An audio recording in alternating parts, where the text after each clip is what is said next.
A primeira pergunta de hoje é NQI.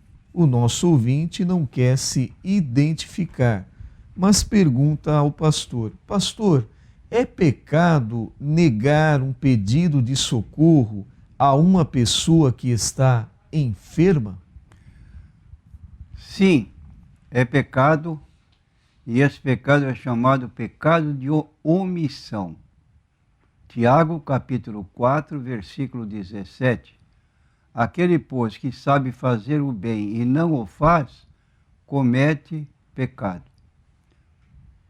A próxima pergunta é do ouvinte Tiago. Ele pergunta ao pastor qual foi a revelação que o Senhor Jesus recebeu de Deus, que está descrito lá em Apocalipse, capítulo 1, verso 1. Lendo o texto mencionado, Apocalipse, capítulo 1, versículo 1, o próprio texto em si já anuncia o significado.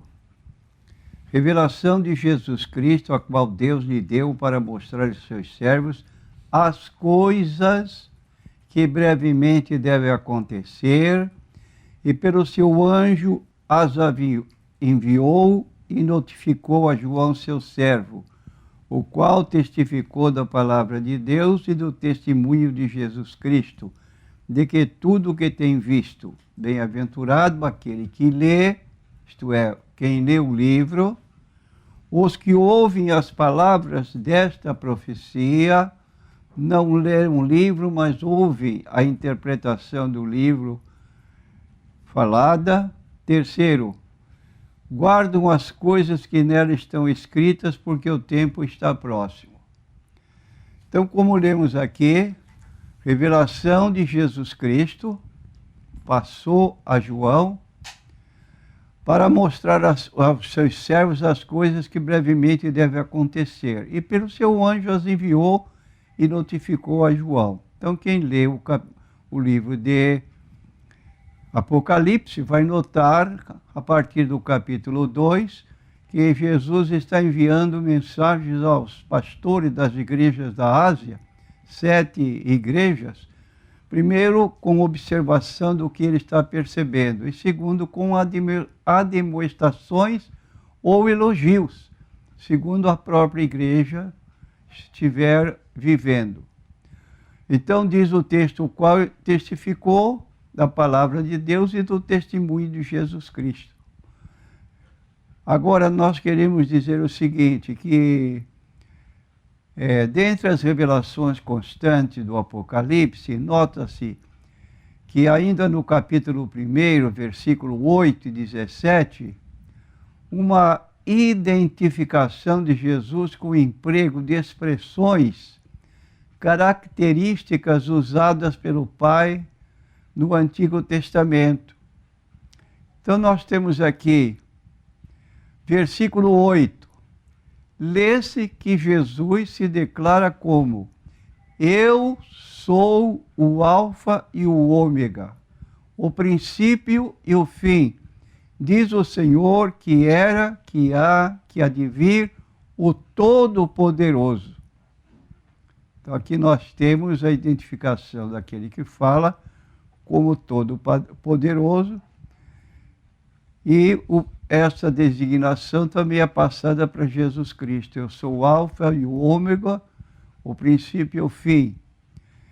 Destacando-se a expressão o que há de vir, naturalmente referindo-se a Jesus, o qual aguardamos conforme a sua promessa. Em João capítulo 14, versículo 3, Jesus declarou aos seus discípulos: e quando eu for e vos preparar lugar, isto é, no céu, virei outra vez e vos levarei para mim mesmo, para que onde eu estiver estejais vós também. Então, este lugar para onde Jesus retornou, porque de lá veio, ele agora está fazendo referência que é a casa do Pai, que será a morada daqueles que em vida o aceitaram como Salvador e Senhor. Há pessoas que põem em dúvida a existência do céu como se fosse apenas um sentimento de bem-estar, mas queremos dizer que o céu é um lugar, e é um lugar abençoado, indicado pelo Senhor Jesus Cristo. Ele chegou a dizer ao Pai, em João 17, Pai, aqueles que tu me deste, quero que vejam a minha glória, para que vejam o que tu me deste. Então, o céu é um lugar que deve ser, de preferência, escolhido por todo ser humano, a tal ponto que Jesus chega a dizer que aproveita ao homem ganhar o mundo inteiro e perder a sua alma, porque se não for para o céu, só existe outro lugar. E esse outro lugar você conhece. Há pessoas que nem gostam de ouvir o nome desse lugar, mas Jesus declarou que ali haverá choro e ranger de dentes. E outra forma de identificação de Jesus é a expressão, o primeiro e o último. Também a expressão usada no Antigo Testamento para Deus o Pai, naturalmente não sendo a mesma pessoa, mas sendo de igual autoridade, desde que o Pai e o Filho são iguais em natureza, poder e glória, como Jesus citou em João 14, 8 e 10. Disse-lhe Felipe, Senhor, mostra-nos o Pai, o que nos basta. Disse-lhe Jesus, estou há tanto tempo convosco que não me tendes conhecido, Felipe. Quem me vê a mim, vê o Pai. Como dizes tu, mostra-nos o Pai. Crede-me que estou no Pai, e o Pai em mim. Crede-me ao menos por causa das mesmas obras. Não crês tu que eu estou no Pai e que o Pai está em mim? As palavras que eu vos digo, não as digo de mim mesmo, mas o Pai que está em mim é quem faz as obras.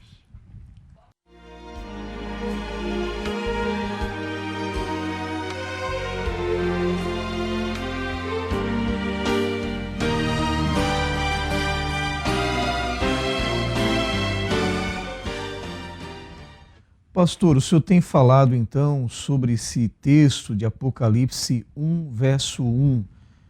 O senhor pode nos dizer a data em que este livro foi escrito, pastor? Data exata é difícil de fixar, mas podemos informar que provavelmente entre os anos de 90 a 96, nos dias de um imperador Domiciano, imperador romano. São informações que colhemos no próprio livro de comentários a respeito do livro do Apocalipse. A próxima pergunta é NQI Mulher. A nossa ouvinte não quer se identificar, mas ela ligou e fez aqui um breve relato para o pastor.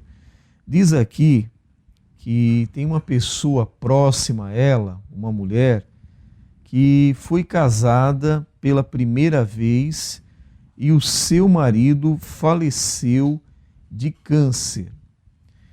Ela, viúva, se casou então pela segunda vez e o seu segundo marido também ficou muito doente por causa desta mesma doença, o câncer.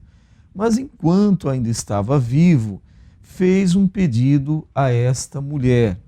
Pediu que ela ajudasse a sua família, porque ela estaria recebendo, pelo que dá a entender, a pensão ele estaria deixando para ela. E então esse homem também veio a falecer. Bom, essa NQI que ligou diz que observa que ela não atendeu o pedido do esposo que morreu.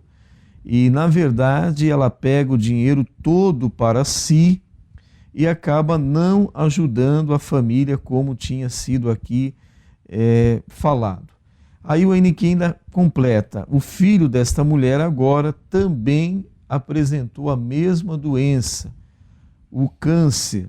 Diz que é um rapaz muito bom, ele é cristão, E o NQI Mulher pergunta: o fato desse jovem, deste moço estar com câncer, pode ser a correção de Deus para esta mulher, ou esta mulher vai pagar pelos seus próprios feitos, pastor? À luz da Bíblia Sagrada, cada um de nós pagará pessoalmente por seus pecados, não passando o castigo sobre uma pessoa estranha de pecados por nós cometidos, ou até pelos próprios pais. É o que nós encontramos no livro de Ezequiel, capítulo 18, versículos 20 a 23, quando lemos assim: a alma que pecar, que significa a pessoa que pecar, essa morrerá. Agora, queremos dizer aos nossos ouvintes que há o tipo de morte. Morte significa separação. E existe também morte física, mas na morte da alma, ela se separa de Deus, enquanto que na morte do corpo, ela se separa do corpo e continua viva. Então, no caso aqui, Ezequiel 18, 20, a alma que pecar essa morrerá, se refere a uma separação de Deus. Tanto é que para frente vamos encontrar que o retorno dessas pessoas vai dar margem ao perdão de Deus pelo pecado cometido. Se fosse morte no sentido definitivo, a alma se separa do corpo, o corpo vai para a sepultura, dorme na sepultura e a alma está consciente. Ela pode estar bem, paraíso, ou pode estar mal, no inferno. Então diz a Bíblia: o filho não levará a maldade do pai, nem o pai levará a maldade do filho. A justiça do justo ficará sobre ele, a impiedade do ímpio cairá sobre ele. Mas se o ímpio se converter, versículo 20 que nós lemos, de todos os pecados que cometeu, e guardar todos os meus estatutos, e proceder com retidão e justiça, certamente viverá, não morrerá. De todas as transgressões que cometeu, não haverá lembrança contra ele. Pela justiça que praticou, viverá. E então, lemos concluindo: desejaria eu, diz o Senhor, de qualquer maneira a morte do ímpio? Não desejo, antes que ele se converta dos seus caminhos e viva. De modo que esse jovem, acerca do qual foi mencionado, que está com a doença do pai, não é decorrência de pecado de ninguém. É uma enfermidade que vê o corpo dele, como pode vir sobre qualquer pessoa, mas esta mulher que está agindo desse modo ímpio, vou repetir, essa mulher está agindo de modo ímpio, e ela vai pagar por esse erro 2 vezes. E então, diz o texto bíblico também avisando: dura coisa cair na mão de um Deus vivo. Não brinca, porque o caso é sério.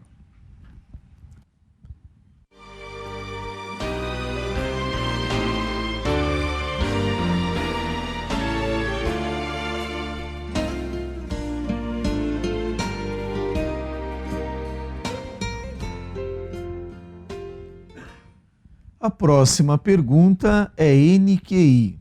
O nosso ouvinte não quer se identificar, mas pergunta ao pastor como será o Tribunal de Cristo. Tribunal de Cristo não é o mesmo que tribunal de juízo final. Enquanto o tribunal de juízo final, de acordo com Apocalipse, capítulo 20, versículos 11 a 13, resulta em condenação, Tribunal de Cristo é uma expressão bíblica que fala de galardão. será para julgar as obras do crente, conforme 1 Coríntios capítulo 3, versículos 13 a 15. A obra de cada um se manifestará. Na verdade, o dia a declarará, porque pelo fogo será descoberta, e o fogo provará qual seja a obra de cada um. Se a obra que alguém edificou nessa parte permanecer, esse receberá galardão. Se a obra de alguém se queimar, sofrerá detrimento. Mas o tal será salvo, todavia, como pelo fogo. Porque ninguém pode pôr outro fundamento além do que já está posto, o qual é Jesus Cristo. E se alguém sobre este fundamento formar um edifício de ouro, prata, pedras preciosas, madeira, feno, palha, a obra de cada um se manifestará. Na verdade, o dia a declarará, porque pelo fogo será descoberto, e o fogo provará qual seja a obra de cada um. Se a obra que alguém edificou nessa parte permanecer, esse receberá galardão. Se a obra de alguém se queimar, sofrerá detrimento, mas o tal será salvo, todavia, como pelo fogo. Então, aqui nós notamos essa colocação que talvez seja um pouco difícil de entender para determinadas pessoas. Como o assunto é ligado diretamente aos que são cristãos e que receberam ordem de Jesus, por exemplo, e de pregar evangelho a toda a criatura. Mas essa pessoa é indolente. Para ela não é isso, embora Jesus tenha dito, pregar evangelho a toda a criatura. Quando ela se apresentar diante de Jesus, ela vai apresentar alguma coisa que realizou, mas de pouca monta, e sem muito interesse. Então aí está uma linguagem figurada que tais obras realizadas serão semelhantes ao fogo, que o fogo vai queimar. Só que a pessoa em si, porque aceitou a Cristo como Salvador, será salva. Mas as suas obras, ela vai chegar de mãos vazias diante de Deus. Não realizou nada que pudesse efetivamente dar margem a um galardão. Então isso é uma mensagem que deve ser pregada mormente nos dias atuais em que vemos uma indiferença tão grande de pessoas que não se apegam às obrigações decorrentes da palavra de Deus e não assumem compromisso, são indiferentes.